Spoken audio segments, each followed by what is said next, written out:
Back to my YouTube channel shadow of success. आज हम start करेंगे फिजिकल एजुकेशन क्लास 11th का chapter number 1 का पार्ट नंबर 3, जिसके अंदर आज हम स्पेशली करियर ऑप्शंस इन फिजिकल एजुकेशन डिटेल में समझेंगे। हर एक एस्पेक्ट को इसकी टच करेंगे और कुछ भी नहीं छूटेगा एग्जाम में, ये मेरी गारंटी है। आपने अगर इससे पहले के 2 लेक्चर्स नहीं देखे हैं जिसमें हमने एम्स एंड ऑब्जेक्टिव और इंट्रोडक्शन के बारे में बात की है और साथ में कुछ और फिजिकल एजुकेशन से रिलेटेड जो कॉन्सेप्ट्स थे, जो न्यू कॉन्सेप्ट आपके ऐड हुए हैं, जैसे प्लेइंग सरफेस हुआ, वेरिएबल गियर्स हुए, तो इन सब चीज़ों से रिलेटेड आपका एक कंप्लीट लेक्चर डला हुआ है। आपको प्लेलिस्ट में जाना है, नीचे डिस्क्रिप्शन में लिंक दिया हुआ है। पीडीएफ डाउनलोड करने के लिए आपको हमारी वेबसाइट शिक्षा कैंप वाली पर चले जाना है, वहां से आप ये सारी चीजें डाउनलोड कर सकते हैं। तो आज हम डिटेल्ड एक्सप्लेनेशन करेंगे सिर्फ करियर ऑप्शंस इन फिजिकल एजुकेशन। एक काफी बड़ा पार्ट है इस चैप्टर का, जिसे समझना आसान है और उसे समझने के लिए कोई ज्यादा मेहनत करने की जरूरत नहीं है, क्योंकि एग्जाम में ये मार्क्स देने वाला एक टॉपिक है। चलिए शुरू करते हैं। तो देखिए, करियर ऑप्शन में सबसे पहले हमारा आता है as a fitness trainer. Fitness trainer का मतलब समझ रहे हो, उसके टर्म से ही समझ जाओ भाई। फिटनेस और ट्रेनर, ऐसा व्यक्ति जो हमें ट्रेन करे हमारी फिटनेस को मेंटेन करने में। अगर हम इसके वर्ड से ऐसे समझना चाहें तो बहुत आसानी से समझ सकते हैं। ठीक है, मैं सारे टेक्स्ट को नहीं पढ़ूंगा, आपको कंक्लूजन बताता चलूंगा, क्योंकि इतना अगर टेक्स्ट पढ़ेंगे तो हो सकता है कि टाइम ज्यादा हो जाए वीडियो में और आपको बोरियत फील हो जाए, जो मैं बिल्कुल नहीं चाहता। ठीक है, तो चलिए फिटनेस ट्रेनर को समझने के लिए क्या है, देखिए कुछ बेसिक रिक्वायरमेंट्स है फिटनेस ट्रेनर की। अगर एक व्यक्ति खुद फिट नहीं है तो दूसरे को फिटनेस की कैसे टिप्स दे सकता है। अगर आप किसी को फिटनेस की टिप्स देना चाहते हो तो उससे पहले आपको खुद को फिट होना जरूरी है। तो इस प्रोफेशन के लिए आपको फिट और हेल्दी होना जरूरी है। साथ में आपको एक्सपीरियंस होना चाहिए इस चीज का कि किस व्यक्ति को किस समय पर किसी डाइट या किस तरीके की एक्सरसाइज या किस तरीके के रूटीन की जरूरत है। तो फिटनेस शेड्यूल देने के लिए आपको ये सारी चीजें पता होना चाहिए। दूसरी बात, एक फिटनेस ट्रेनर जो है उसके पास एटलीस्ट एक डिग्री हो, बैचलर डिग्री हो स्पोर्ट्स साइंस फील्ड में, ताकि उसे एक रिकॉग्नाइजेबल हम पर्सन मान सकें और जिस पर हम वैल्यूएबल ट्रस्ट कर सकें। ठीक है, तो एज अ पर्सनल ट्रेनर भी फिटनेस ट्रेनर बनते हैं, फिटनेस इंस्ट्रक्टर बन जाते हैं, स्ट्रेंथ या कंडीशनिंग कोच बन जाते हैं। देखिए बड़े बड़े प्लेयर्स होते हैं, जैसे क्रिकेट में हो गया, फुटबॉल में हो गया, हॉकी में हो गया, या ऐसे स्पोर्ट्स जिसमें फिजिकल ट्रेनिंग ज्यादा होती है, तो वहां पर पर्सनल ट्रेनर्स रखते हैं वो लोग। जैसे अभी फिलहाल में हार्दिक पांड्या को इंजरी हुई थी तो उन्होंने अपना एक पर्सनल ट्रेनर भी साथ में रखा होगा, या हर एक प्लेयर लगभग अपना एक पर्सनल ट्रेनर साथ में रखता है। या फिर अब एक्ट्रेस या एक्टर्स की बात करो तो वो लोग भी अपना पर्सनल ट्रेनर या पर्सनल जो बॉडी मेंटेनेंस के लिए, फिटनेस मेंटेनेंस के लिए व्यक्ति की जरूरत होती है वो रखते हैं। तो एज ए करियर ऑप्शन आप इसे ऐसे भी चूज कर सकते हो। फिटनेस इंस्ट्रक्टर और and strength and conditioning coach क्या होता है, देखिए फिटनेस इंस्ट्रक्टर जो आपको इंस्ट्रक्ट करता है, आपको गाइडलाइंस बताता रहता है। ठीक है, दूसरा स्ट्रेंथ एंड कंडीशनिंग कोच का मतलब है जो आपकी स्ट्रेंथ पर वर्क करे। कंडीशनिंग का मतलब होता है किसी भी सिचुएशन में किस तरीके से आपको रिएक्ट करना है उसके बारे में समझाने वाला व्यक्ति, उसको आपको ट्रेन करने वाला व्यक्ति। ठीक है, आगे करते हैं दूसरे करियर की बात, वो है as a teacher of physical education. ये ज्यादातर प्रेफरेबल होता है और ज्यादा इजी भी इसे माना जाता है। As a teacher of physical education काफी सिंपल सा जॉब होता है, किसी डिग्री कॉलेज में या स्कूल में या सीनियर सेकेंडरी स्कूल के अंदर आप as a physical education trainer काम कर सकते हो। इस प्रोफेशन के लिए आप लगभग वेल क्वालिफाइड होना चाहिए। मैं लगभग इसलिए बोल रहा हूँ कि क्योंकि इस टीचिंग के इस प्रोसेस में कहीं ना कहीं थोड़ा ऊपर नीचे होता है तो चल जाता है, लेकिन आपके पास एक अच्छी नॉलेज, अच्छी इंफॉर्मेशन होनी चाहिए। वेल क्वालिफाइड हो गए तो ज्यादा प्रायोरिटी मिलेगी, और अगर क्वालिफाइड यानी कि आपके पास कोई डिग्री या डिप्लोमा नहीं है फिजिकल एजुकेशन के फील्ड के अंदर, तो पॉसिबली आपको ज्यादा प्रायोरिटी ना मिले। ठीक है, तो इस प्रोफेशन के लिए आपको वेल क्वालिफाइड होना जरूरी है, एक सर्टिफाइड डिग्री होना आपके पास जरूरी है। एक फिजिकल एजुकेशन टीचर का काम मेनली ये होता है कि वो स्कूल्स के अंदर हेल्थ, फिटनेस, न्यूट्रिशन या स्पोर्ट्स से रिलेटेड थियोरेटिकल नॉलेज मेनली देता है। प्रैक्टिकल नॉलेज देना उसका सिर्फ इतना ही काम है कि बच्चों की प्रैक्टिकल्स क्लियर हो जाए, क्योंकि प्रैक्टिकल नॉलेज यानी कि जो ऑन ग्राउंड नॉलेज होती है, ऑन ग्राउंड इन्फॉर्मेशन जो होती है, ऑन ग्राउंड जो ट्रेनिंग होती है, वो दी जाती है एक पर्टिकुलर कोच के द्वारा। तो कोच और टीचर के अंदर ये थोड़ा सा डिफरेंस होता है। कोच एक प्रैक्टिकल नॉलेज को देने में ज्यादा वैल्यू करता है, वो ऑन ग्राउंड डेमोन्स्ट्रेशन देकर चीजों को सिखाता है, और एक टीचर आपको थियोरेटिकल नॉलेज को ज्यादा यानी कि आपकी कॉन्सेप्ट्स को क्लियर कराने में ज्यादा मदद करता है। आप इस फील्ड में लेक्चरर बन सकते हैं किसी कॉलेज या यूनिवर्सिटी में, या फिर अगर आपने पीएचडी किया हुआ है तो मास्टर किया हुआ है, या कोई और भी पोस्ट ग्रेजुएशन कोर्स किया हुआ है जो फिजिकल एजुकेशन की फील्ड में जो आपको क्वालिफाई करता है, तो आप इन प्रोफेशंस को भी चुन सकते हैं। आगे बढ़ते हैं। एज एन एडमिनिस्ट्रेटर और ऑफिसर और एम्प्लॉय, आप कुछ भी बोल सकते हैं। देखिए एडमिनिस्ट्रेटर क्या होता है, जो चीजों को मैनेज करना जानता हो। ऑर्गेनाइज करना जानता हो। तो एक अगर कोई एक अच्छा गुड स्पोर्ट्स पर्सन है, एक अच्छा एथलीट है, तो वो जानता है कि कैसे चीज़ों को मैनेज करना है, कैसे फील्ड पर अपने आप को रिएक्ट करवाना है, किस तरीके से मुझे परफॉर्म करना है, किस सिचुएशन में कैसे प्रेशर को हैंडल करना है। दैट मीन्स उसे पता है कि कब कौन सी जगह पर किस तरीके से किसी भी प्रेशर को होल्ड करना है, उसे हैंडल करना है। ठीक है, तो एक गुड स्पोर्ट्स पर्सन होगा तो वो गुड लीडर भी बनेगा, गुड ऑर्गेनाइजर भी बन सकता है, और ऐसे ही लोग गुड एडमिनिस्ट्रेटर भी बनते हैं।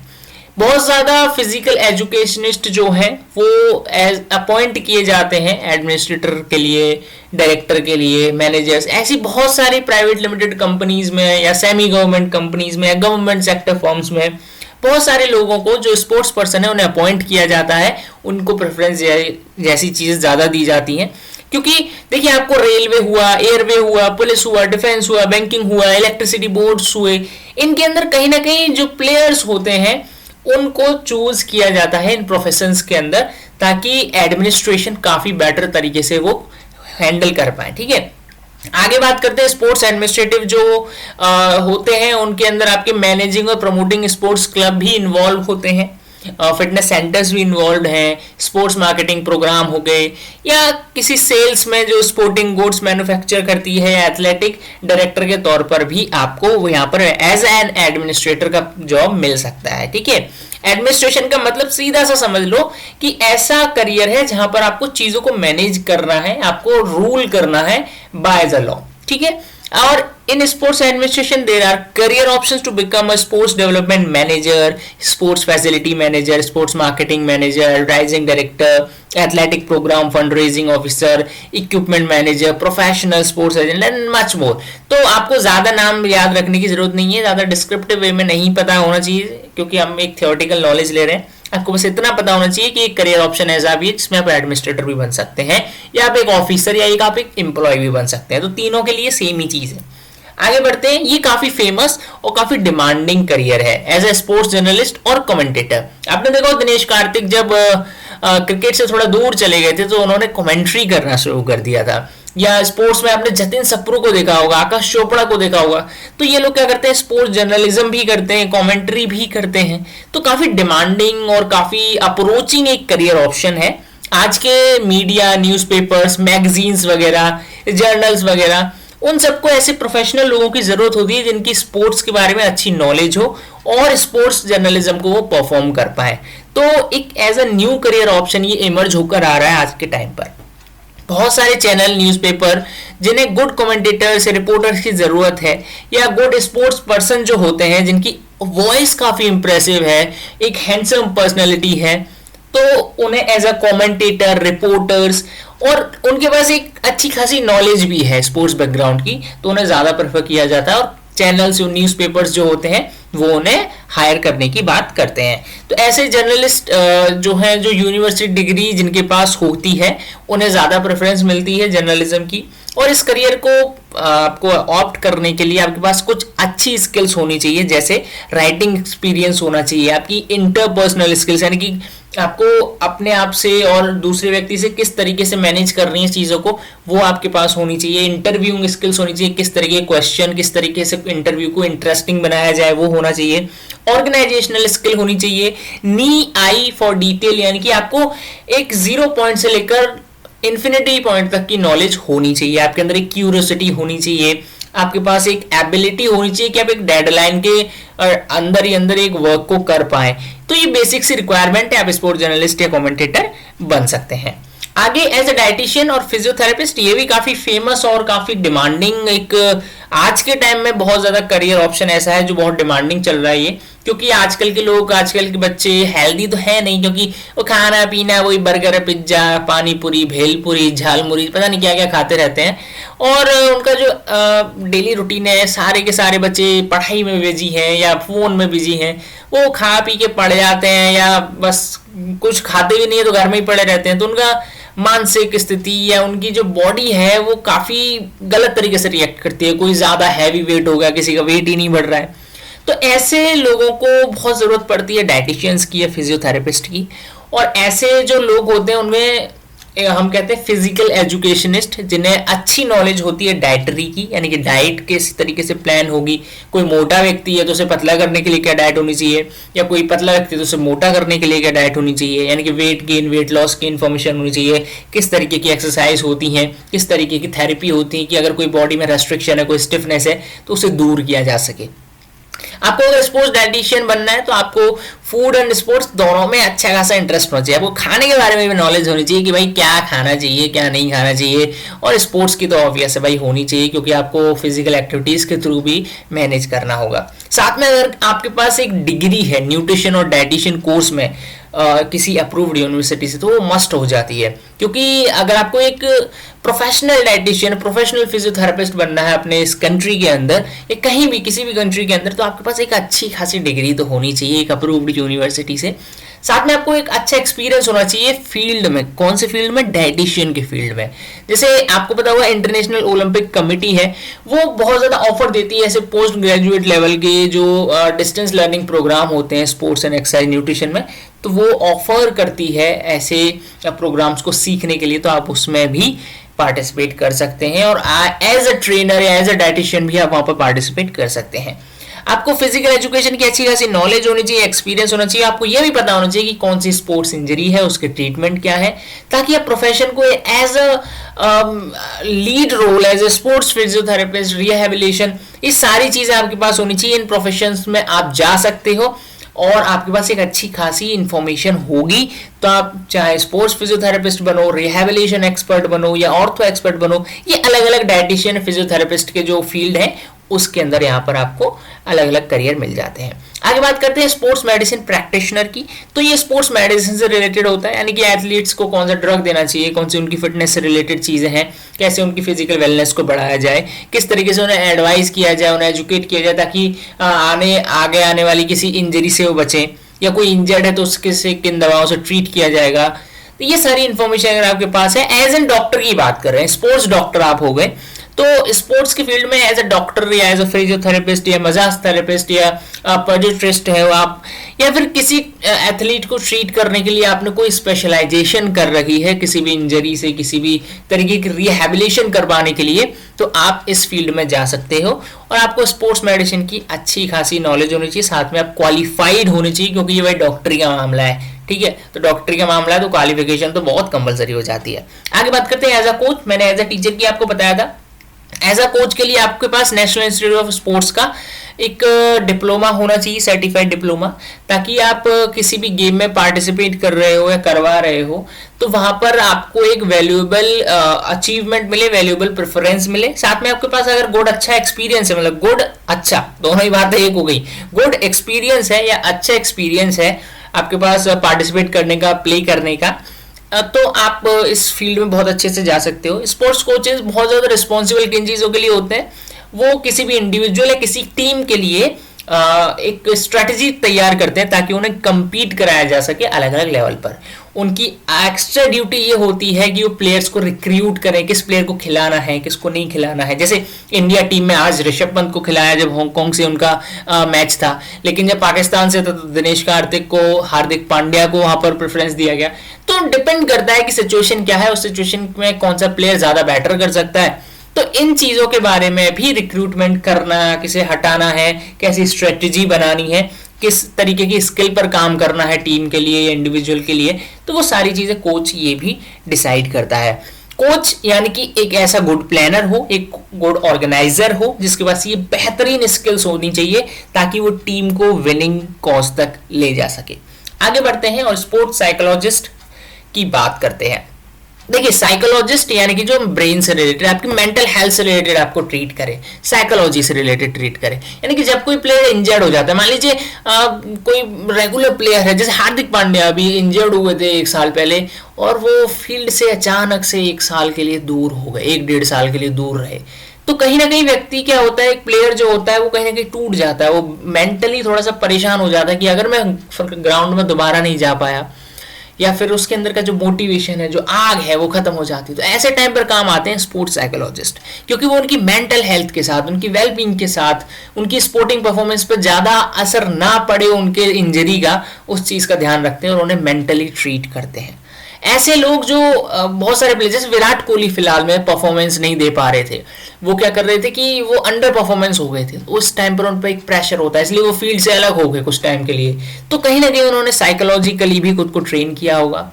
या फिर ऐसे व्यक्ति, ऐसे प्लेयर, ऐसे एथलीट जो प्रेशर के साथ डील कर नहीं पा रहे हैं या फिर कर रहे हैं तो उन पर ज्यादा प्रेशर हो रहा है, उनका ब्रेन या उनकी मेंटल हेल्थ बिगड़ रही है, तो उनके मोटिवेशन को बढ़ाने के लिए स्पोर्ट्स साइकोलॉजिस्ट की बहुत ज्यादा जरूरत होती है। स्पोर्ट्स साइकोलॉजिस्ट के पास इंटरेस्ट होना चाहिए पीपल और ह्यूमन बिहेवियर के बारे में जानने के लिए, यानी कि ऑब्वियस है अगर साइकोलॉजिस्ट है तो उसके पास ये बेसिक रिक्वायरमेंट है, स्किल की तो होनी ही चाहिए कि भाई उसे पता होना चाहिए कि कब कौन सा व्यक्ति किस तरीके से बिहेव करता है, उसे किस तरीके से हमें ट्रीट करना चाहिए और उसकी प्रॉब्लम्स को कैसे सॉल्व करना चाहिए। ये तो उसके पास स्किल्स होनी चाहिए, एबिलिटी होनी चाहिए और उसके पास इंक्विजिटिव माइंड होना चाहिए, माइंड पेशेंस होना चाहिए, good oral and written communication skills होनी चाहिए। और इसके लिए आपके पास पोस्ट ग्रेजुएट डिग्री तो रिक्वायर्ड है ही भाई। अगर आपको अच्छा साइकोलॉजिस्ट बनना है तो आपको साइकोलॉजी तो पढ़नी पड़ेगी। आगे बात करते हैं सेलिंग फिटनेस प्रोडक्ट्स की। तो देखिए ये तो हो गया बिजनेस वाला काम, तो इसके अंदर आपको डिग्री हो या ना हो कोई फर्क तो पड़ता नहीं है। एज अ करियर आपको चूज करना है तो आप भैया लेकर बैठ जाइए अपनी दुकान। और जैसे आपने देखा होगा कि कहीं एक एजुकेशनल इंस्टीट्यूशन का भरमार है, जैसे मान लीजिए मुखर्जी नगर ले लीजिए या कहीं बिहार में ले लीजिए, उत्तर प्रदेश में ले लीजिए, जहां बहुत सारी कोचिंग्स हैं, तो आपने देखा उसके आसपास क्या होता है कि बुक्स की दुकानें ज्यादा लग जाती हैं, पेन की दुकानें ज्यादा लग जाती हैं, अलग अलग तरीके की किताबें वहीं मिल जाती हैं सारी की सारी आसपास में। तो क्या है, वो बिजनेस बढ़ा रहे हैं according to the requirement, according to the area. वैसे ही अगर कहीं स्पोर्ट्स की ट्रेनिंग ज़्यादा होती है, जैसे कि स्पोर्ट्स की चीज़ों की डिमांड ज़्यादा होती है, तो वहाँ पर आप स्पोर्ट्स से रिलेटेड उसके फिटनेस प्रोडक्ट, उससे रिलेटेड इक्विपमेंट्स को बेचकर बहुत अच्छा करियर बना सकते हो, एज अ बिजनेस बना सकते हो। काफ़ी प्रॉफिटेबल और एंजॉयबल एक इंडस्ट्री है ये फिटनेस इंडस्ट्री। यहाँ पर कई तरीके के बिजनेस आप कर सकते हो इस मार्केट के अंदर। आप ट्रेड शो वेंडर बन सकते हो, आप फिटनेस प्रोडक्ट्स रिव्यूअर बन सकते हो और फिटनेस प्रोडक्ट डिस्ट्रीब्यूटर भी बन सकते हो। स्पोर्ट्स इंडस्ट्री में बिजनेस स्टार्ट करना बहुत ज़्यादा प्रॉफिटेबल होता है और कई सारे बिजनेस आप एक ही टाइम पे करते हो, जिसके लिए आपको कोई डिग्री की जरूरत भी नहीं है, ठीक है, बस बुद्धि होनी चाहिए गुजराती वाली। आगे बढ़ते हैं। Sports photographer. Sports photographer media के लिए काम करते हैं, मेनली वो इमेजेस सप्लाई करते हैं, एज अ फ्रीलांसर वर्क करते हैं, ठीक है। तो जो पब्लिकेशंस होती हैं जिन्हें फोटोज की जरूरत होती है अपने पेपर में छापने के लिए, या टीवी मीडिया जो होते हैं, जो विजुअल मीडिया होता है, यानी कि जो सोशल मीडिया है, या आप कह सकते हो जिसमें न्यूज वगैरह दिखाई जाती हैं ऑन द लाइव सेशन, तो वहां पर जरूरत होती है फोटोज वगैरह की, तो उनके लिए स्पोर्ट्स फोटोग्राफर फोटोज भेजते हैं। बहुत ज्यादा डिमांडिंग जॉब है, इसके अंदर आपको स्किल की जरूरत तो जरूर पड़ती है, लेकिन एज अ फोटो ग्राफर अगर आपको अपॉर्चुनिटी मिलती है तो आपको बड़े बड़े इवेंट्स को कवर करने की भी अपॉर्चुनिटी मिलती है, और ये बहुत ज़्यादा डिजायरेबल रेट पर आप उन स्पोर्ट्स फैंस को अपने फोटोज बेच सकते हो, या मतलब इसमें बहुत ज़्यादा सक्सेस है। एज अ बिजनेस भी आप इसमें काम कर सकते हो, लेकिन इसमें देखो थोड़ी सी टफनेस तो है, हार्ड तो है कि आपको एक अच्छा शॉट लेने के लिए कई सारी क्लिक्स करनी होती हैं, कई घंटों वेट करना होता है, तो आपको थोड़ा सा क्रिएटिव होना है, स्किल्ड होना, हार्ड वर्क होना भी जरूरी है एज अ फोटोग्राफर। आगे बात करें एज अ योगा इंस्ट्रक्टर, तो देखो जो इंस्ट्रक्ट करता है योगा करने के लिए, क्योंकि आज के टाइम पे योगा से ही सब कुछ होगा, और अगर योगा नहीं किया तो कुछ नहीं होगा, ठीक है। तो करियर में अच्छा गुड स्टेटस है इसका, बढ़िया स्टेटस है इस समय पर, और सोसाइटी की जरूरत भी, जैसा मैं बता ही चुका हूँ, कैसा खान पान है, लाइफस्टाइल काफी बिगड़ी हुई है, तो लोग योगिक प्रैक्टिस की तरफ आगे बढ़ेंगे, उन्हें अपने आप को हेल्दी रखने के लिए योगा करना पड़ेगा। तो योगिक टेक्निक्स में जब आप as a yoga instructor deal करोगे उन्हें, तो योगिक टेक्निक्स बताओगे, थेरेपेटिक इफेक्ट बताओगे उन्हें, स्ट्रेस से लाइफ में कैसे ओवरकम करना है वो भी चीजें बताओगे।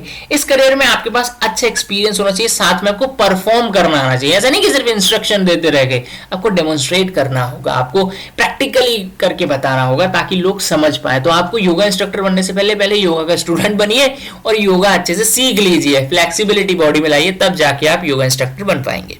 तो एक शॉर्ट में अगर इन्हें समझना हो, देखिए दो तरीके से मैंने यहाँ पर लिखा है, कंप्रेस नोट लिख दिया, बिल्कुल 7 पॉइंट में क्लियर कर दिया है, और एक तरफ जो हमने पढ़ा है उसमें से कुछ पॉइंट्स और कुछ एक्स्ट्रा मैंने ऐड कर दिया। जैसे फिटनेस ट्रेनर में बता ही चुका हूँ, फिजिकल एजुकेशन टीचर बता ही चुका हूँ, एडमिनिस्ट्रेटर ऑफिसर एम्प्लॉय के बारे में बात हो चुकी है, स्पोर्ट जर्नलिस्ट और कमेंटेटर के बारे में भी बात हो चुकी है। बायोमैकेनिक्स जो होता है वो आपकी बॉडी मूवमेंट से रिलेटेड काम करता है, आपके बॉडी की मसल से रिलेटेड काम करता है। तो आपने एक चैप्टर भी पढ़ा होगा, अगर नहीं पढ़ा है तो आप पढ़ोगे, किनेसियोलॉजी एंड बायोमैकेनिक्स, ठीक है। आगे बात करते हैं स्पेशलिस्ट और ऑफिशियल ऑफ अ गेम। तो ऑफिशियल्स आपको पता है कौन होते हैं, अंपायर हो गया, रेफरी हो गया, या जितना भी सपोर्टिंग स्टाफ होता है, सपोर्टिंग मीडिया होता है, वो सभी क्या है, ऑफिशियल होते हैं गेम के, वो स्पेशलिस्ट होते हैं। डाइटिशियन, फिजियोथेरेपिस्ट की बात हो ही चुकी है, मेडिसिन प्रैक्टिशनर की बात भी हो चुकी है, sports psychologist, coach, selling fitness product, sports photographer और योगा इंस्ट्रक्टर की भी बात कंप्लीटली कर चुके हैं। अगर कंप्रेस नोट में समझना है, टीचिंग और कोचिंग को आप एक जगह मिलाकर बात देख सकते हो। डाइटिशियन के अंदर आप फिजियोथेरेपिस्ट वगैरह सारे लोग आ जाते हैं। स्पोर्ट्स मेडिसिन प्रैक्टिस जो होता है, स्पोर्ट्स मेडिसिन फिजिशियन जो होते हैं, उसके अंदर आपका मेडिसिन से रिलेटेड लोग आ जाते हैं। स्पोर्ट्स एडमिनिस्ट्रेटिव रिलेटेड करियर्स में आपका एडमिनिस्ट्रेशन ऑफिसर या एम्प्लॉय वाला आ गया।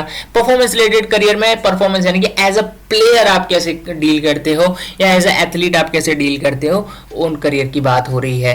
कम्युनिकेशन रिलेटेड करियर आपका स्पोर्ट्स राइटर्स हो गए, पब्लिशर्स हो गए, फोटोग्राफर हो गए, रेडियो रिपोर्टर्स हो गए, टीवी पर मीडिया पर आने वाले जर्नलिस्ट हो गए, और एंड में sales and management related career जिसमें बिजनेस की बात होती है। अब थोड़ा सा देख लेते हैं कि कौन कौन से जो कोर्सेज हैं वो क्या क्या है। देखिए, national council of teacher education के अकॉर्डिंग कुछ कोर्सेज को रिकॉग्नाइज किया गया है फिजिकल एजुकेशन टीचर्स के लिए। जैसे पहला आता है diploma in physical education, DPED। ठीक है, this course prepares physical education teacher for the elementary stage of school education for classes 1 to 8, यानी कि 1 से 8 तक पढ़ाने के लिए आपके पास एटलीस्ट DPED होने चाहिए। आगे आती है BPED की, बैचलर ऑफ फिजिकल एजुकेशन। यह कोर्स 6 से 10 तक के फिजिकल एजुकेशन टीचर्स के लिए कंपलसरी होता है। साथ में इनके पास एक और रिस्पॉन्सिबिलिटी दी जा सकती है कि 11-12 की जो एक्टिविटीज हैं या स्पोर्ट्स एक्टिविटीज हैं, फिजिकल एजुकेशन एक्टिविटीज हैं, उनको ये लोग कंडक्ट कराएं। इसके बाद आप MPED अगर हो तो ये बात करता है थोड़ी सी हायर पोस्ट के लिए, क्योंकि भाई ये मास्टर हो गया, master of physical education.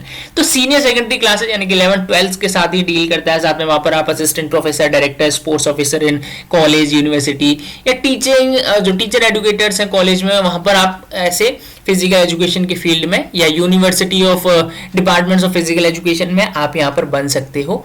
As a different higher post जो है वो मिल जाती हैं। साथ में अगर आप PhD हो या MPhil हो यानी मास्टर ऑफ फिलोसफी किया है, डॉक्ट्रिन ऑफ फिलोसफी किया है, या पोस्ट डॉक्टरेट फेलोशिप PDF जिसे आप कहते हो, ठीक है, ये जो प्रोग्राम्स हैं ये भी फिजिकल एजुकेशन में ऑफर किए जाते हैं, और ये हैं तो फिर तो आप बल्ले बल्ले कर सकते हो। ठीक है, तो एक बार में देख लेते हैं सारे करियर्स कौन से हैं। देखिए, पोस्ट ग्रेजुएट लेवल में आपका adventure sports administration, disability sports, fitness management, sports coaching, sports journalism, sports management, sports nutrition, yoga education. इसके बाद बैचलर लेवल के कोर्सेज आते हैं जिसमें आपको बैचलर ऑफ आर्ट्स, जिसमें प्रोग्राम के बारे में पढ़ते हैं, sports and performance, physical education sports, physical education 4 year course जो होता है आफ्टर 12th जब आप करते हो, साइंस एक्सरसाइज फिजियोलॉजी, साइंस इन फिजिकल एजुकेशन, साइंस इन physical education, health education, sports science, दोनों ही डिफरेंट चीजें होती हैं। एक में सिर्फ फिजिकल एजुकेशन का फील्ड पढ़ा जाता है, दूसरे में बहुत ब्रॉड कॉन्सेप्ट को पढ़ा जाता है जहाँ पर हेल्थ एजुकेशन और स्पोर्ट्स साइंसेस भी आ जाते हैं।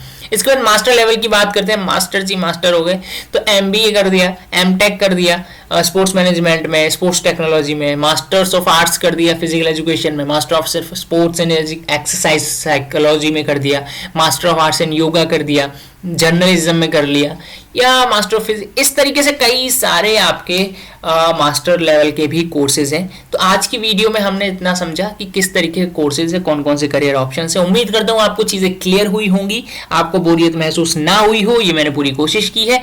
चलिए मिलते हैं अपने अगले लेक्चर में। अगर आपने वीडियो यहाँ तक देखा है तो अच्छा लगा है तो लाइक कर दो। अपनी जो भी राय है, अच्छी बुरी, क्या सुधारना चाहिए, मैं क्या कमी रह गई, या आपको क्या समझ नहीं आया, कोई भी डाउट है, क्वेरी है, आप नीचे कमेंट बॉक्स में जरूर बताइए ताकि हम आपको उसके साथ डील कर सकें और हम अपने अंदर भी इंप्रूवमेंट ला सकें। आपका एक कमेंट, आपका एक लाइक, आपका एक सब्सक्राइब हमें बहुत कॉन्फिडेंस देता है। ऐसे ही और लेक्चर्स देखने के लिए चैनल को सब्सक्राइब जरूर कर लीजिएगा। मिलते हैं अगले वीडियो में, तब तक के लिए आप अपना ध्यान रखिए, सुरक्षित रहिए, स्वच्छ रहिए, आसपास सफाई रखिए, मस्त रहिए। जय हिंद, जय भारत।